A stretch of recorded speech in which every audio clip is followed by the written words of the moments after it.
au moins ce qui place bato tanga ba valeur na Congo il faut que la Pascal Nyembo pour nga ko tanga ba poté auto banako kanisa que non bato ba valeur mais ba déceva ko ba caméré ba déceva ba bati ba déceva na linga ko lo baba bato ya batute mais na za journaliste yo na linga ko sala ba recherche na boina ko tana ngala za mutuna yo mtu ko lo ba ça ko lo bisa ko engagé tout à fait ko ya manga pina le Pascal Nyembo na lo bila OK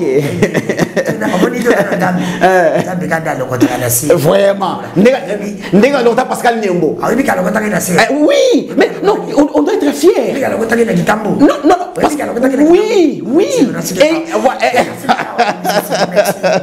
merci la bande de ce boulot ce merci la autre la question direct réponse direct pour nous ici la aussi là entre Kabila et Félix qui aimait l'honneur et qui était responsable? Aucun responsable. Les deux aimaient l'honneur. Aucun responsable. Entre Kabila et Félix, qui aime la vie? Félix Tshisekedi, la jouissance. Avec des pique-niques. La Marbella. Yende, viva. Esprit quinois. Entre Kabila et Félix, nous avons banalisé le poste de président, la commission normal, puis le président, et ça n'a pas poste, mais c'est clair, non, papa? Attends, tout le monde a c'est Félix, parce que est-ce que Yosso Mona, Chadari, soit Nani Mova, secrétaire général, il y a PPRD, n'a pas mission officielle. Tous ces missions, entre le président Félix et Kabila, le Colini, n'a pas simple, n'a pas humble. Humble, simple. Quand tu parles de la simplicité au sein des unanimes, il n'y a aucun simple, il n'y a aucun simple, il n'y a aucun humble. Félix est orgueilleux et Kabila c'est intimide parce qu'on a quoi affronter la population. Il n'y a aucun simple. Merci. Moté Nabino Bandekonyon sont où vous allez fidèle. Merci chaque jour. De lundi au vendredi, na chaîne partenaire Nabisho pour na causer là. Magazine Nabino, émission Nabino Lobana, cette émission souvent présentée par moi, votre humble serviteur Ndekodanu qui fout la merci na équipe technique qui est à Rabisho. Tout le monde a quitté la bande qu'on a binola la bonne sanité Ndeko David, merci à lui. Merci aussi à Ndeko de Gaulle, vous me dites à parfois sur nous aide. Pour tout le monde a quitté la bande qu'on a biso. Merci na bande qu'on a sur banco les Ndekodanu qui fout la bosse abonner massivement la chaîne Abisha YouTube pour partager en gros. Et que ça là, et c'est un mingi partout place Bozali. Merci aussi à mon vieux Honoré Lolène de Nasuel, mon vieux Napesio Bambote Belena, madame Nayo, maman Mireimbo, mais à la mingi était au monde en Essala Raisengo. Merci aussi à mon vieux Banga Business, il est beau, Napesio Mbote Belé. Bon, c'est Junaville, province à Kinshasa, à mon oncle privé personnel et maintenant, merci. La Congolais à Sérénée, c'est bien, mais Boza Mingi Mingi, les gens qui ont l'argent, mais pas la politique. Mais ils sont sérieux. Merci na yo pinzambe ya pambola yo. Merci aussi à madame Jolie Botejo. Merci à sénateur Ngerengo na pesio pembote. Belé na onyo soko sala pour la émission. Merci. Dengo partageara. Merci pour la contribution un peu pour la Ndekodanu qui fout la. Merci aussi à mon vieux, il y a 3 fois boss, 3 fois patron, 3 fois PDG, c'est Simone Kamba. 3 fois boss, 3 fois patron, 3 fois PDG, Simone Kamba na pesio p. Bambote et Belé, lui c'est le boss ici lancé de Kitambo, c'est Trésor Manzo. On vit Trésor Manzo na pesio Mbote, le boss ici lancé de Kitambo na pesio Mbote et Belé. Attends aussi mon vieux Banga Business il est bobé. Merci na bande konyo so musala ka Ndekodanu qui fout la hakende liboso na bande ko bozali na poto la ville province ya Kinshasa na intérieur. Merci na zala kine sengo ya komona ndiko mo quelque part même singa Ndekodanu qui fout na Kisangani to lela o mingi na pesi bana Kisangani nyonso Mbote. Merci na bino basa bana Kabondo bana rond-point d'Ikano. Pesi bino nyonso vraiment Mbote merci. Et na bosa nite bana Équateur boko tanga na groupe. Merci na bande kunyonso ya Équateur ya Grabandundu pe na moni botenga na groupe na bino merci na bino nyonso il faut bande ko ya Bandundu batala nzela wana ya Bandundu pe na ziba information que DG ya OVD azali mwana bendela mais DG ya OVD yo za mwana bendela mais comment ko yuko mema kuanti na bendela mais oboyi comme mema kunzela ya Bandundu kende Sauf que déjà, il y a un déjà office de route. Je crois qu'il y a office de route, si je ne me trompe pas. Faisant déjà office de route. On m'a mis Kourati dans le village natal. Na Bendela. Mais si vous avez là aux autres petits bandes de ville, au côté de Kangoka Boy. ah Congo bandeko bandi na éviter sur bakata bino musisa nini nzela wani zali mabe makasi omeka kusala ngona boselo pe bosimbonga na lubela ka peuple pito ko senga kime kota na kwa mutu ndenge bakonzi bakiti puna ezaka ko pini chef a territoire te na kolongola chef anete mebuluka boyeba pe kozo wana banani bayinango merci nazane sengwa ko yamba pona bino na mukola lo pe kubangila o yazali communicateur ya union sacré te po bosa na bino mokazila na ba union sacré bokimi mbango pona nese ba union za ka sacré union des nationalistes et des révolutionnaires kamba mina mwana mboka Pascal Nimbo oh azala kaka abengango INR ndeko pa le pe kubangila mbote mingi ndeko nono et comment dire comment dire continue mbote mingi ndeko dano vraiment donc omoni tellement tous habitués à libre débat alors comme moi ndeko nono et comme kota mon abiso partout maintenant merci vraiment merci mingi ndeko dano qui fou là ezali esengo mingi kolega susu na plateau na yo ya o ezali loba na yo parce que bana matete batuna kingai mais président le père na mona to mona ko mingi nande ko tanuki fona ba plateau mosusu mais pona ninte na plateau na ye loba na yo ndena zwaki mokano ya ko partager no même plateau et surtout ko lobela mingi o ezali mboka Congo parce que par-dessus tout c'est le Congo qui doit gagner et là je m'en vais aussi ko compatir na bande ko nga nyonso ya kwa muntu situation o ezo le territoire kwa muntu ezo déranger biso nyonso surtout nazali di ya grand bandundu il faudrait que non nazala paix concerné la situation wana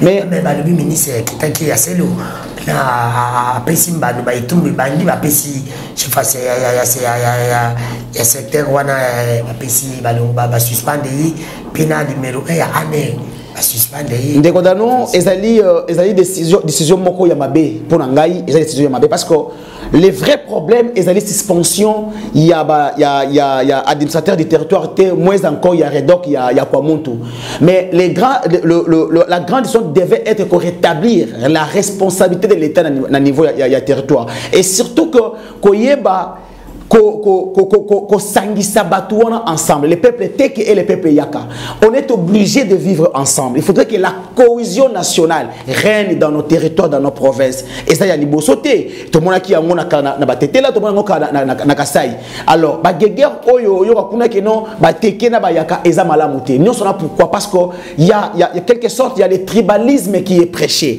il y a le népotisme qui est prêché donc ceux qui ke non ba autorité il y a côté ya ba yaka bazali bazo privilégier beaucoup plus bandeko na bango to mona yango na yumbi entre banunu na batende donc même cas où ezalaki na yumbi ezali yango lelo ezana kwa mutu alors nazo senga réellement que lokola ndeko Félix alobaka na Tchad alobaki était sok tangu likabo bakaya tribalisme ezaki na Katanga akitaki ye moko sur terrain pour que nous à s'enquérir na situation pourquoi pas ko effectuer une descente une visite na kwa mutu pour que ye moko a palpé du doigt cette situation qui prévaut dans le territoire ya kwa muntu et puis wana ezana iloko moko na linga qui peut-être na bossa mais na ko bossa na yangote ezali suspension ya ndeko Serge beaucoup il y a Inès donc le DG il y a Institut national il y a statistique na kosenga mingi na ministre Christian Mwando un grand frère que je connais très bien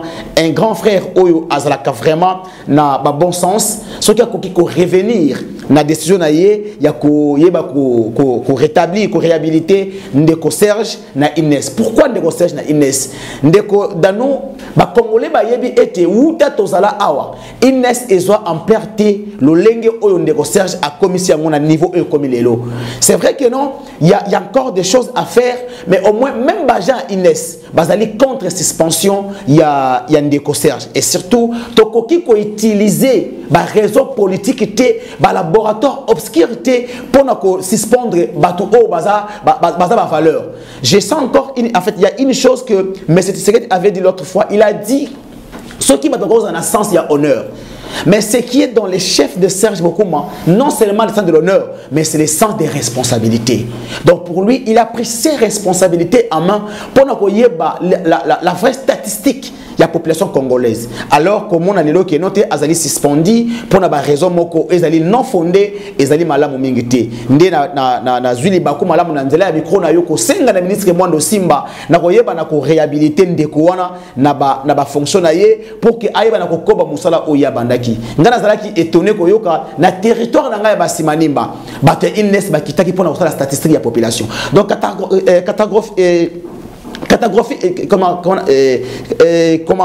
statistique pour na enrôlement ils ont senga réellement que non un expert un fils maison ayeba na kovanda na ozala 4 na sikawana pour que non ame makambo na ndenge elongo bani. Donc Premier ministre Mwando boyeba réellement na ko penser pour que non de Serge ayeba na ko répondre l'activité na ye et que ça une très bonne chose. Merci ndeko nangai le père kubangila na bosolo pe bosimbo toko tape bandeko na ko beta sete na likambo na yoki na yoki solo ko pola na yebike bokolo ba mingi naza ko yebisa na bosolo pe bosimbo tata mokonje kolo na ko yoka mangu pa bat moko ngai na soutenir ba valeur soki ya malamu isalemi na bina ko beta maboko soki ya mabe salemi na koloba na soutenir ka lingeshi te bandeko pona monaka musala te metata mokonje kolo bandeko ya inyo sacré ba kumisa bino bokumisa biso bi alinge tsa ko sala musala malamu parti financier ba ko kanga miyibi.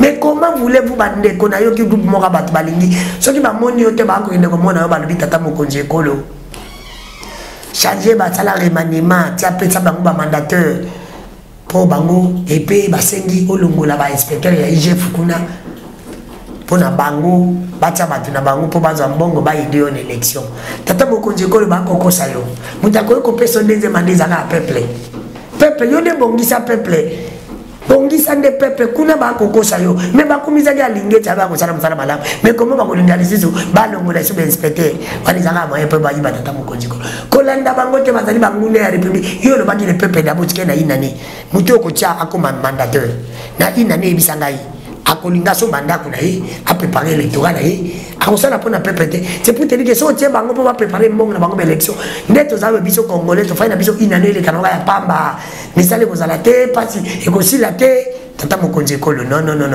bati kakaka ba ministre bazali kana ba DG to kena bango bongo yo moko yebisa bango ube moye yebisa lingeti na tina ba inspecteur mzizo bakanga kuna finance na yo moko pese impulsion soki bazo yiba ba yiba esute pasala musala ne pour pas passer au deuxième mandat bango ne bango tindo on échec pour bango kende kuna bango za mbongo pour bango pepa ko yina oli tanga niveau de toza sikozo ba diso ko yina si yo pati bagizami tata mona lo ba ya malamu tena lo ya malamu na ko peso kama proposition ndeko la ngai na boselo pe bosembo mo para pas tout ça mo kana biso les gens balingi mais différent obi kemboko ci tuzama beza pona bino bakabiliste bosana biso mabe makasi je ne suis pas kabiliste nazaka kabiliste te ozalina Pascal Nembo non nazaka kabiliste te Pascal Nembo azaka kabiliste Pascal Nembo azali mosaïste akoma non azali akoma wapi Pascal Nembo azali na mboka oyo Pascal Nembo azaka kabiliste te azamu non kabiliste ezali mosaïste te alors pesa biso la différence que dit avec kabiliste et mosaïste merci le mosaïste ezali ba révolutionnaire les gens qui se révoltent pour le bien-être du Congo les gens qui prennent ce courage pour dire oh ce que les autres peuvent dire pour preuve Pascal Nembo a pris le courage devant le tribunal des Nations Unies condamné c'est le Rwanda qui est l'agresseur du Congo mais Pascal Nembo l'a dit dans la tribune des Nations Unies à lobby que non lelo ezana ba pays où ils ont s'enrichir na sima ya sang ya ba congolais ezana ba pays où lelo parce que makeba ko ils sont pas ni bango bazo za bomengo a pointaka Rwanda du doigt et déclaration wana et le ba problème tina mboka na biso awa alors bakabili ça batu oyo bazali en fait ba mesana na détournement ba mesana na transhumance ba mesana comment na ba désordre ndakisa ba la mer mende ba capiliste ba papita ba capiliste dans nous omoni il faudrait parfois comme kaka ko tia poli esika molili ezali na sepelaka mingi na zoka ndakisa Yesu Masia na fête ya Kana masanga mabe yaki liboso mais katamu masanga malamu eyaki batolobaki mais oyo banaka lezalaki wapi alors quoi Pascal Nembo le coup est précédaki bato le vrai raison il y a arrestation à Pascal Nembo ezalaki détournement té ezalaki cabale, ezalaki complot monté par les Rwandais. Au moment où on dit Félix Ayeb ici Kanabokonzi, tellement que non, à mon qui frère Naye Kagame, c'était le vrai frère, contrairement à frère Naye Congolais. Alors, à mon qui Ndeko Pascal Nemboza Moutouazo déranger l'intérêt des Rwandais. C'est comme ça que Baloba qui détournement. Est-ce que Moutouazo a détournement à qui n'a pas la Bible? Non. Parce que Nembo a contacté Makala. Bamona que nous avons dossier vide. Et c'est-à-dire que non, le vrai raison, bah tirer la ficelle, bah ça qui musika. C'est comme ça que bah il kotikaye, atikala ko détourner. Aujourd'hui, dans un lancé défi, Moutounio ça cause d'attendre un indice de détournement sur Pascal Nembo. A bandi aux journalistes, aux abo penseurs, il y a mounene, puis il y a investigation. C'est là l'investigation na yo. Mais melangaï atteint un indice de détournement na Pascal Nembo. Papa constat dans le domaine où il y a bandé constat, il y a lutte contre fraude minière. Eza aventure té. Mais atikala ko détourner par contre atraka ba malfrat dans secteur wana. Ce qu'on tenu dans ce secteur yamine, Pascal Nembo c'est un homme. Pascal Nembo c'est quelqu'un qui répond au Pascal Nembo c'est quelqu'un où les Congolais peuvent compter. Et d'ailleurs, il est candidat pour la République en 2023. Donc c'est lui qui fera bien sûr la remise et reprise de Félix Tshisekedi en 2023. Azo lingaza la candidat pour Azo Mtiabiso ta 100 000 yazo aki. Non, na tika la ko yibate. Non non. Akoya ko pesa parce que amesana banda kala ko défendre l'intérêt ba congolais. Na lobi yango awa, na tala ba image ko ko pesa yo comment a défendre mboka otili banda. Comment Pascal Nembo a saisi ça ba mine oyo bana ko kota na Burundi na Uganda na Rwanda d'une manière frauduleuse. Mais yé ayeba na ko kanga yango pe ko so songo pour na mboka na biso. Ce n'est pas n'importe qui. C'est un monsieur qui mérite beaucoup de respect et beaucoup d'admiration pour les Congolais. Parce que les révolutionnaires, un révolutionnaire ne peut pas être un voleur. Un révolutionnaire ne peut pas être un détourneur. Parce que si tu te révoltes contre la mauvaise gestion, tu te révoltes contre le détournement. Mais comment il y a détourneur, c'est la valeur. Donc voilà la différence. Nous, les muséistes, c'est ne jamais trahir les Congos. Les Congos doivent gagner. C'est le Congo qui doit être au centre de tout. Pour te dire que, vous voyez, les peuples d'abord. Aujourd'hui, contradiction. Les lots qui nous comme ici Congo dans un état de putréfaction. Les lots, ça m'étonne encore dans moni que non, groupe, troupe sud-soudanaise et bongi et yanambo canabiso. Parce que Sud Soudan incapable de sécuriser le peuple na yé. De sécuriser les Congolais.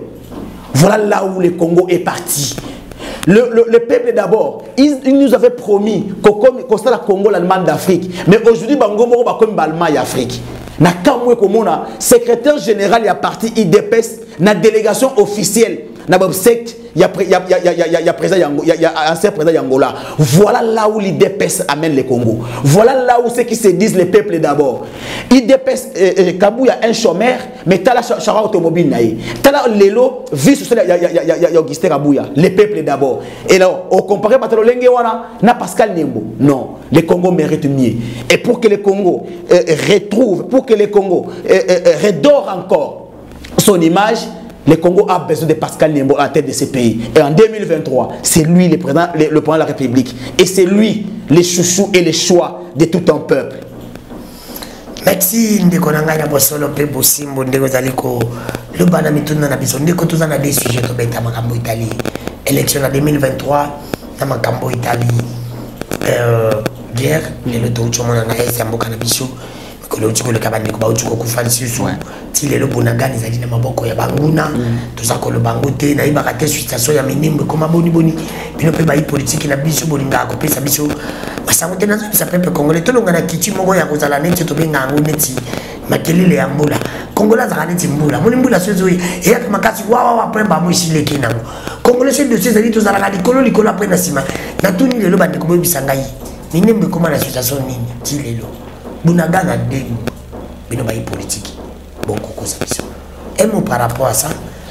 Merci beaucoup Ndeko Danon oyebi milokolo na landa mingi président zambien alobi beaucoup ki ko betela nga maboko te pona baction nazo sala. Pourquoi? Parce que ezali pona yango nde botinda nga na kibokonzi. Ça m'a vraiment tiqué. Je le lisais hier na tangi tweet na Zambie baza chaque ça va président bien. Ouais. Voilà. Donc Zambie na yebi te Congo bandaka ka Mobutu na Kabila le père ke bakenda et comment lokola libabe batela ka biso batu oyo bazaki formé te Batu oyo bazana expertise mon côté. Banda Kabila le père akenda. Batu nyonso baya na sima. Eza lokola ba lokota bango na fulu batie biso bango. Kabila pe ba lokota ngai. Kabila fils. Mais Kabila est-ce que koye bisangai Kabila yamba koma bokonzi azalaki wapi? Awutaki wapi? Osala kirsis na ye. Kabila pe ba lokota. Bien sûr. Mais mutu moko boye bola moika na tonga moko pouf boye yebe maman ke non. Prendre la République. Au monde ata comment on a mutu boye monde magno te mutu oyo, il y a l'incompétence en lui. Kabila c'est incompétent. Papa, mais c'est qui est incompétent? Non mais merci, oui, c'est qui est incompétent? Un incompétent, c'est quelqu'un mutu oyo aza capable de ya répondre à la tâche ko ba pesi pour ça. C'est incompétent. Et ça le kolanga le boye. Na ça la couranté. Bon parce que na ça la courant na bricoler dans beziki. Je suis incompétent. Kabila était incompétent. Bien sûr. Pourquoi il était incompétent? Parce qu'il n'a pas pu gérer le Congo comme il fallait gérer. Kabila a laissé le Congo na état moko. En fait, il y a putréfaction comme il est là. Il y a rien, il y a aucune éducation de qualité. La justice n'existait plus. Et même sans il y a cause de la politicien. Au monde il est autres au monde lelo. Ba politicien vagabond, ba politicien corbillard. Mais c'est Kabila qui nous a amenés. Et il y a un autre monde lelo pe ndeko Félix au lieu que non à se débarrasser la mauvaise politique ya Kabila. On le dit le comment est très important pour na changement de mandataire na gouvernement. Pourquoi? Parce que bato balobité au monde biso na Kabila to message ko yiba Kabila c'est qui n'avait à l'élection article biso libertinage to yiba na biso poto sur élection na ye. Or na lisika ko lobageno te to bongisa pour être peuple balinga biso mais balobi nini tsabiso biso poto yiba to zo mbongo poto sala élection. Donc na Tshisekedi na Kabila bazana même moule. Donc population bazo se retrouver te na gestion ni ya Kabila moi ya encore ya Tshisekedi. Est-ce que tu peux comprendre? Tshisekedi est au pouvoir 4 ans déjà, mais les administrateurs du territoire, les bourgmestres, le maire, autant de ceux qui n'ont pas rassemblement, ils ont dénoncé la gestion de Bango. Mais Tshisekedi est au pouvoir, il continue toujours à faire ça. Même déjà, il va détourner les voleurs. Tshisekedi au pouvoir, à ce qu'on est au stade de c'est pour te dire que je vous compte que va changer ma mandataire. Non, Naza contre que va changer pour te. Mais le problème c'est qu'il faut qu'on tienne la valeur. Il faut que nos bateaux au bateau mérités. Il faudrait que le peuple d'abord. Mais il faudrait que le peuple soit au centre de tout. Il faudrait que tous vos intérêts soient concentrés autour de la population. Qui t'a donné l'impulsion? L'impulsion c'est le chef, non? Mais c'est ce que j'ai dit. C'est-à-dire que non, M. Tshisekedi, ce n'est pas l'honneur, c'est pas la responsabilité, mais c'est l'honneur. Vous savez, il y a une grande différence entre l'honneur et la responsabilité. Qui veut l'honneur, qui ne veut pas la responsabilité? M. Tshisekedi veut l'honneur, mais il ne veut pas la responsabilité. Pourquoi? Pour bref. M. Tshisekedi, quand ça marche, c'est Fatih Béton. Quand ça ne marche pas, ce sont les ministres. Ce sont les bourgmestres, ce sont les DG. C'est l'irresponsabilité. Lui, l'honneur, c'est d'être président de la République. Mais un responsable, j'ai lu le président Zambia hier. Il dit, tant que commis va imposer qu'il y ait roi à l'obité. Comment on a connu la vie à l'ixure pendant que Mboka n'a pas besoin. Tu vois l'essence des responsabilités. Les responsables, c'est comme dans les temps, sous les temps, il y a Thomas Sankara. Il arrive au pouvoir. Alors il dit non. Na koki ko linga l'excité, ma voiture il y a cherté pendant que la population va souffrir. Ndeko nga tala chara Félix Tshisekedi. Mais quand ba bis trans académie ba la biso. Est-ce que les étudiants peuvent nous appeler et nous dire réellement si ces bus là les lots ils allaient praticables? Ce qui réellement va foutre ba biso wana. Ce qui réellement ba biso wana est disponible pour les étudiants. Non, c'est-à-dire il n'y a pas le sens des responsabilités. C'est l'honneur. Pour lui, obsèque, il y a Joao Lorenzo, il faut Akende, Marbella, il faut Akende. Donc lui, c'est l'honneur. Jérusalem, il faut Akende, c'est l'honneur. Je suis président, j'ai sillonné tout le monde. Mais si un président responsable, Akoya, na kwa muntu kuna bazondongwana, akokita na kwa muntu, akokende ko s'enquérir, akokende ko s'enquérir na situation, qui ne se retrouve, akotama ça amona ce qui a solo réellement, qui ne se retrouve ezali. Tu sais qu'il aille ko inaugurer ezili ya traitement ya mai na monga na lemba imbu. Ndeko dano na kiti na kimbanteke. Les robinets coulent à sec.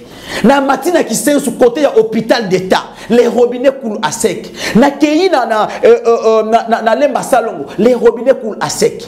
Mais ndeko, yoke ko inaugurer, ka o inaugure. Ça dit que non mais ça les bandits non. Donc le lenge mo connaît le baki ana ndeko Kabila na il faut qu'il ke mulumba.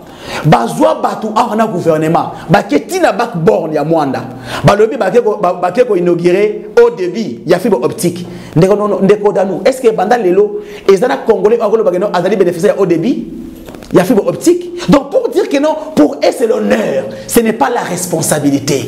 Quand on est responsable, on ne peut pas vouloir pour que nous ayons babar, pour la tabilamba ya tal pendant que banayo baza même l'élément malungate. C'est ça l'honneur. Tala lelo train de vie fait ce qui dit dans la population. Tala écart. Pour dire que non, c'est l'honneur, ce n'est pas la responsabilité. Quand on est responsable, moi chez moi à ma tête.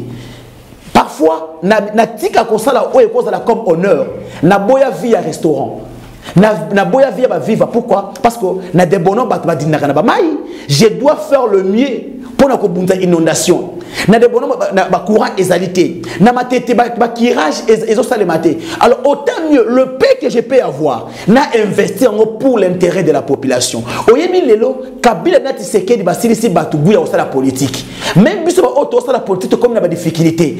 Okomona okiti na place moko boye, ba yebiso boya kaka boye. Tala coup de fait Tshisekedi alobaka na biso boye, mais talo c'est le contraire. Lelo mwana moto moko ameminga alobi na président. J'ai koko biso to zuye na ba moto. D'abord dans la prison to voter ya bimi député. Et rapporté comme vice-gouverneur to soutenir. Mais lelo c'est quoi que mon na biso. Tu vois maintenant là où ces politiciens corbières nous amènent. Donc comme il a difficulté à convaincre pourquoi? Parce que tout ce qu'on avait dit hier, aujourd'hui on n'est pas à mesure de pouvoir le faire. Merci. Nabino nyonso bo saboni na chaîne na biso pa YouTube partager merci sengo ya kozala na ba partenaire neti bino bolinga kana lingi bino mingi vraiment na ibike na lingi bino pe bolinga ngai mingi teme bo sepela ngandira makambo na koloba effectivement bolinga nga pete bo sepela na mayo za komima na monoko na ngai se bo komisinga tandi ba passer guide de réveil basala ke kozala malamu mingi bango ba bibola ndaka makambo basala kate e bolu ba yebi makabola na yebi na monoko na bango ngai pe bo komisanga ta bongo kozala masengo mingi pona bino.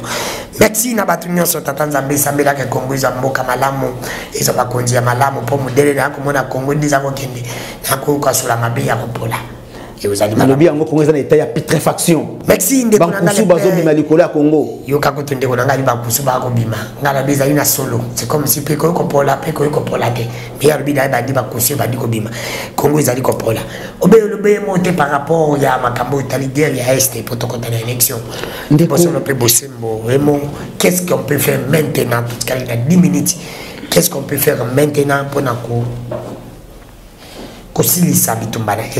récupérer Ndegodanu omoni personnellement et ça le ranga passi. Les Congo, quand on parle du Congo, on ne voit pas les provinces, on voit les territoires nationaux. C'est-à-dire le 26 provinces, espace nyonso ya Congo, c'est ça les Congo. Alors 2 mois, et Bunagana sous l'emprise de l'ennemi, ça prouve combien nous sommes dirigés par les irresponsables.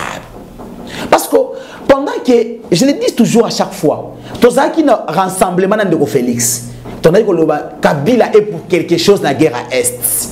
Mais nous, la vie, je n'ai jamais soutenu que ce soit Kabila. Mais sous Kabila, Goma et Koyaki, dans 6 semaines, tu récupéreras qui Goma. Mais les autres, il y a Congo, moi, il y a Sphinx, moi, il y a un opposant. Il y a beaucoup à Outape dans le portable qui a ça au portable parce que Félix n'a pas marche à l'état de dimanche. Non, elle est à dimanche. Non, mais c'est pas les Congo.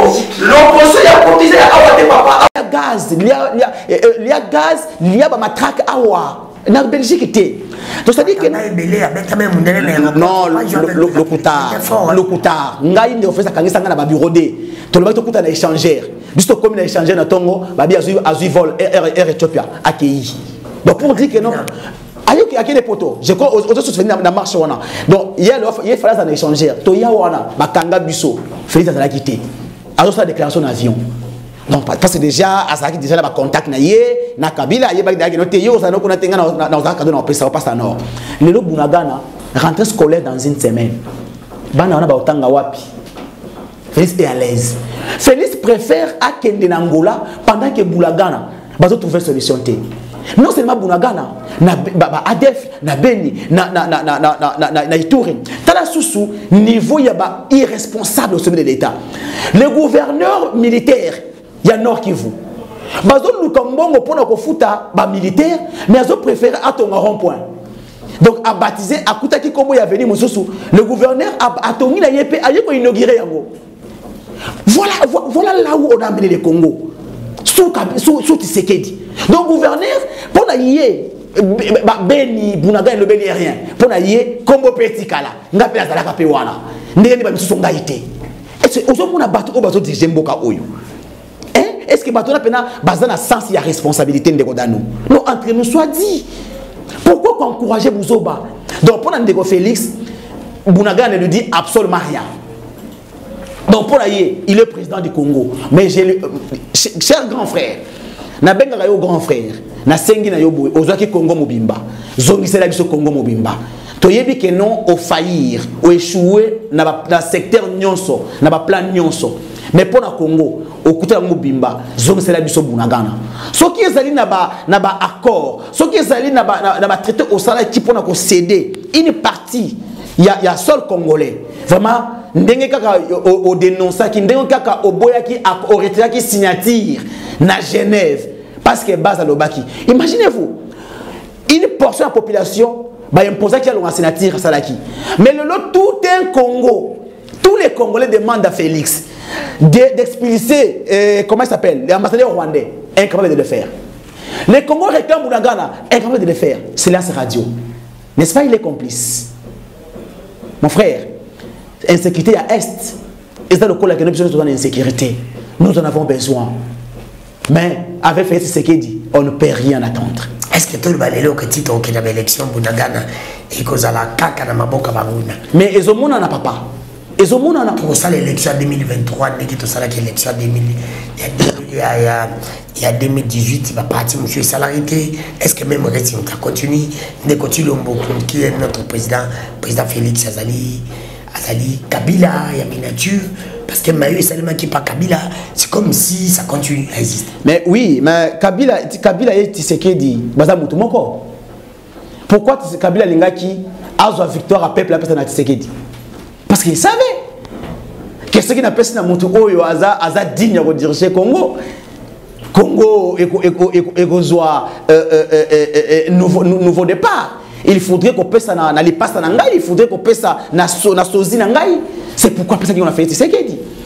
Kabila et Tshisekedi, baza mutu moko.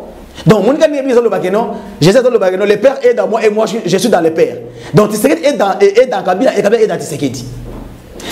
Mon élection ndenge basaki na 2018, Goma Beni ba écarta qui yango pour des raisons politiques. Parce que Kabila yebaki que Goma na Beni ezaki favorable na été. Fallait qu'il a écarté yango. Maintenant Bunagana c'est pas pour des raisons politiques. C'est pour des raisons de l'insécurité où nous avons un régime incapable de pouvoir sécuriser les Congolais.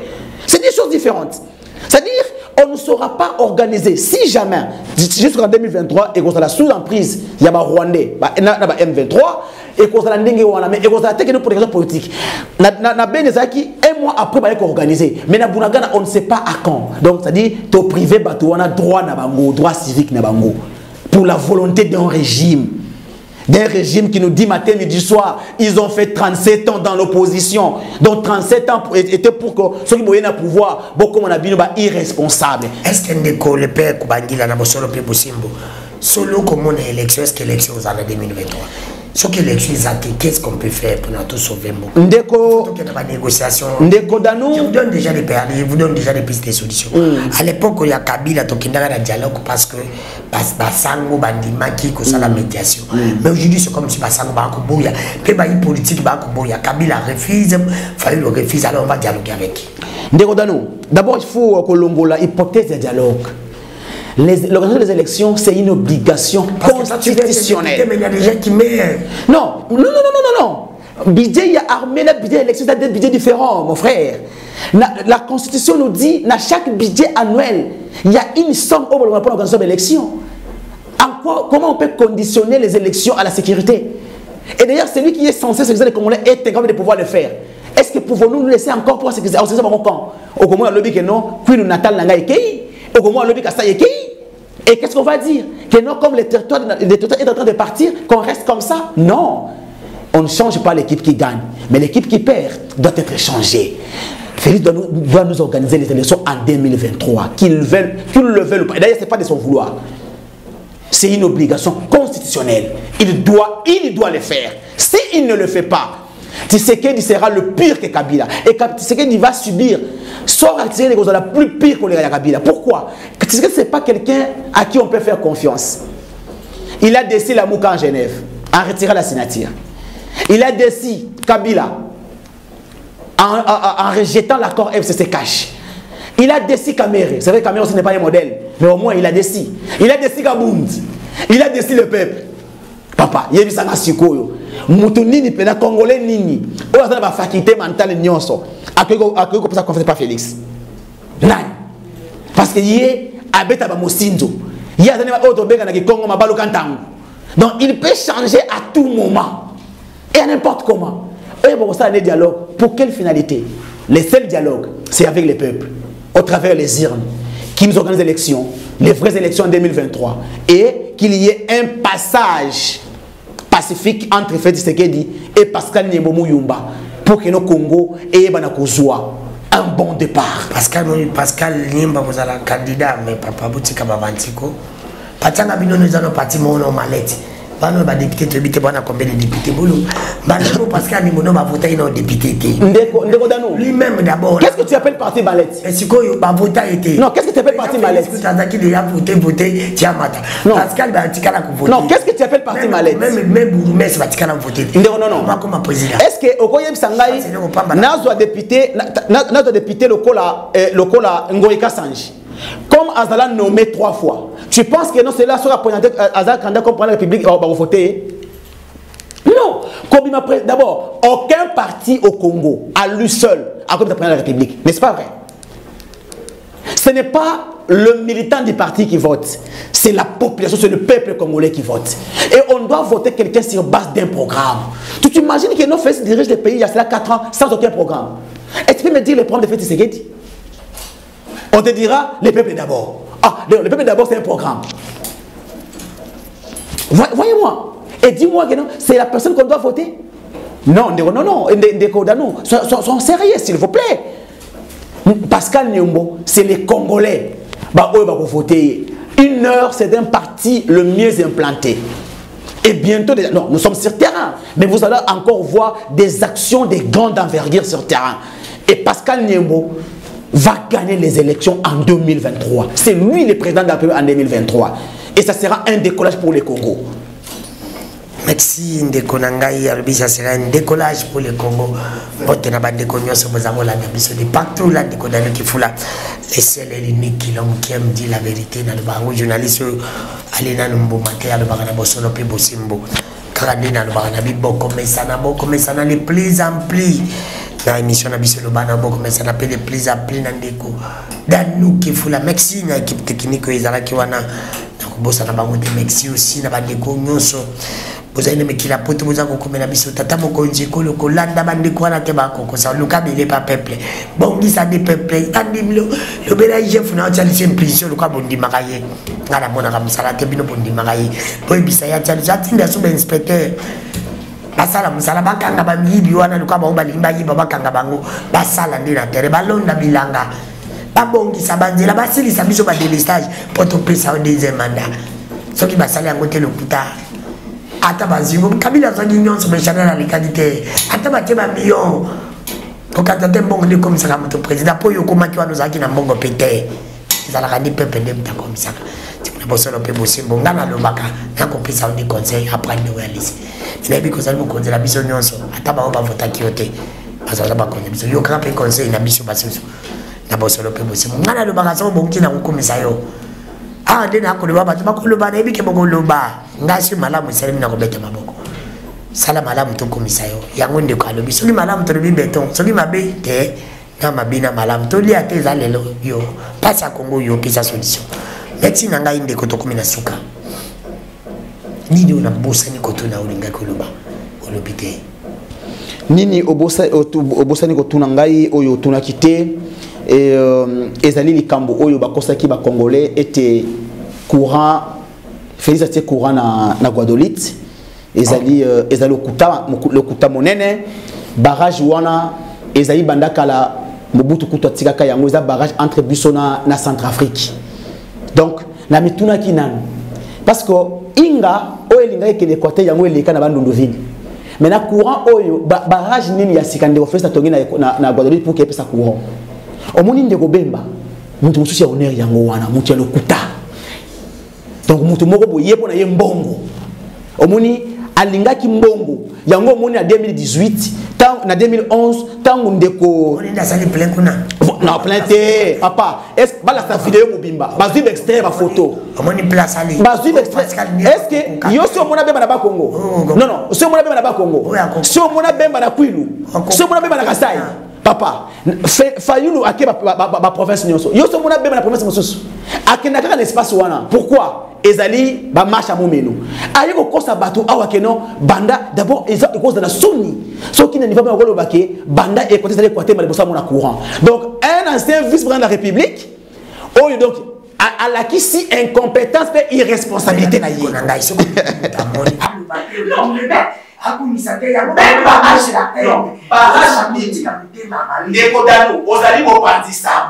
yebisanga barrage nini batongi kuna oyo bese continuité de l'État continuité de l'État continuité de l'État omoni polo bono bala Équateur kuwana ezali ya Félix Tshisekedi te boyebi yango malamu koleka ngai bemba azali flatteur ayaki koluka mosolo na ye pembeni ya Félix parce que yautaki na boloko omoni bambongo esilaki ye falaki aya pembeni ya Félix yango est-ce que tu penses que Bemba azaki mosolo pa ya koleka Félix? Non papa, mais Bemba utakala d'abord Bemba azali muto escroka bandeko na ye. Bemba azali héritier. Bemba azali boisongo. Et ça va bien ya famille asankapara na ngo nyonso. Na yebi yango te. Siko na Bemba na Pascal Nyembo. Mais Pascal Nyembo ezali lokola ngai na yo na moto ki na ngani ba yema ne aller. Pascal Nyembo n'a pas hérité. Tu peux imaginer que Bemba Kamobutu, IBC, papa na misale ya tu, qui moi na sisi qui là c'est la photo, mais le moi na place voilà, la tia Bemba Algérie. Tu sais que Bemba t'as avec Mobutu. Bemba tu vas avec Mobutu oui. Mobutu a présenté Bemba. Ouais. Il va pas dire après la voyez ça. Oyebi bilan là. Oyebi bilan. Tu vas maintenant. Je ne comparer avec les autres journalistes. Ouais. IBC va dire voilà, on t'a ramené. Est-ce qu'il a pas de la place à l'époque? On peut t'apprendre que le Gola allait à tout le monde. Pas de Pascal Nyembo.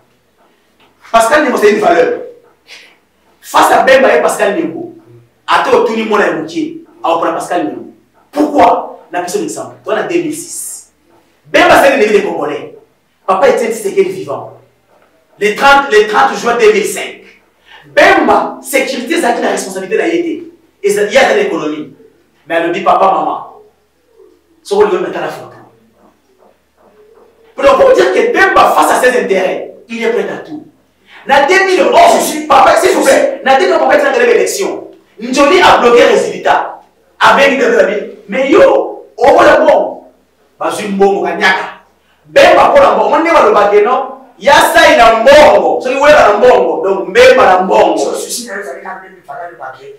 Et la continuité de l'État. Oui, d'abord, la trame de Bemba, on est à Mizuelaka. Après, comme à Talakote, Bemba, comme à Talakote, il a fait Tshisekedi. C'est la honte. C'est qu'il prouve en substance que non, tous ces temps, depuis Mobutu, d'ailleurs, il a mal géré Sibé Labango, parce que les autres, ils ont la Sibé sont comme à Bemba, après ce Merci. Donc, pour dire que noté, nous sommes incompétents. Le coup, on a été, on a fait un solo. Nous avons la Bemba, qui est na Kasai, Bemba, qui est na Massimanimba chez moi, qui est na Congo central, à la même plaine de la Kuna. Nous avons demandé à l'idée nationale. Il s'appelle l'idée nationale, non? Merci, tu as la Pascal Nyembo, ça la tape na Kinshasa. C'est une valeur. Tu as la tape, tu as la tape, D'accord.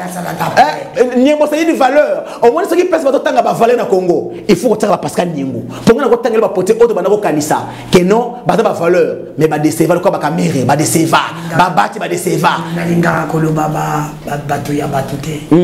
Mais naza journaliste uyo. Na linga ko sala ba recherche. Na boina ko tana ngala za mutu na mutu na. Yo mutu ko lo ba.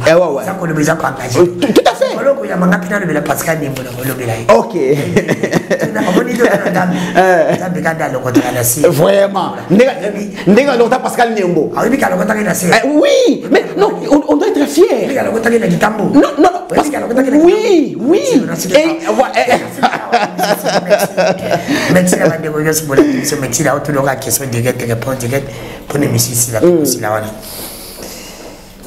Entre Kabila et Félix, qui aimait l'honneur et qui était responsable? Aucun responsable. Les deux aimaient l'honneur. Aucun responsable. Entre Kabila et Félix, qui aime la vie? Félix Tshisekedi, la jouissance. Avec des pique-niques. La Marbella. Yende, viva. Esprit quinois. Entre Kabila et Félix, nous avons banalisé le poste de président, la commission normal, puis nous avons un président, et ça n'a pas poste, n'est pas poste. Mais c'est clair, non, papa? Attends, tout le monde a c'est Félix, parce que est-ce que yo so mona Chadar et soit nani Mova, secrétaire général, il y a PPRD, na mission officielle. Tout c'est les missions. Entre le président Félix et Kabila le Coligny, na simple, na humble. Humble, simple. Quand tu parles de la simplicité au sein des unanimes, il n'y a aucun simple, il n'y a aucun simple, il n'y a aucun humble. Félix est orgueilleux et Kabila c'est un timide parce qu'on a quoi affronter la population. Il n'y a aucun simple. Merci. Et monsieur Sili, merci d'avoir déconnu ce boulot-là. Et monsieur Ramilo le bal avec votre thème de secrétaire de Kodani qui a été ramontaillé le bal. Ngala continue à ramonter la montée ligne de Naya Batute. Yende mutalubaki pema kama convocation to boya oza mukabana balala ko tuna kama tuna bote linga rigete ndaya batute oza mukabana balala non to banga ko kangate nazomona Kongo ndiye mboka mombe papa na mama kufa biso to tikele bana na bala oui oui mais papa moko azoya Pascal Niembo le père des opprimés salangashi c'est pas de connaissance mais équipe technique bosinga biso merci mon vieux honoré le lundi de la Suède na bossa na TV la pression bote merci mon vieux banga business les bobé sans oublier trois fois boss 3 fois patron, 3 fois PDG, Simone Kamba, la pression beauté, mais les Mexi, les boss silencés, les Kitambo, les boss, mais les silencés, c'est qui ce trésor manzo, on veut la pression beauté, et bien les Mexi, donc personnel et privé, mais non pas. Pas bon, c'est jour dans la ville provinciale à Kinshasa, Mexi aussi à maman. Maman na biso, moi c'est la sénateur, Ngerengo toko bossa na hotel, place aux alcools na biso to pesio, mbote et belé place aux alcools na biso, Mexi aussi à Megaimbo wana na zobossa na tena, mobali na yo no go de kala mingi te mon vie toko mona na maman na pesio, mbote belé Mexi, tokutani lobby, soki Nzambe abomi Congo tele masimo, ça prend un temps que je vais recevoir. Bye, à la prochaine.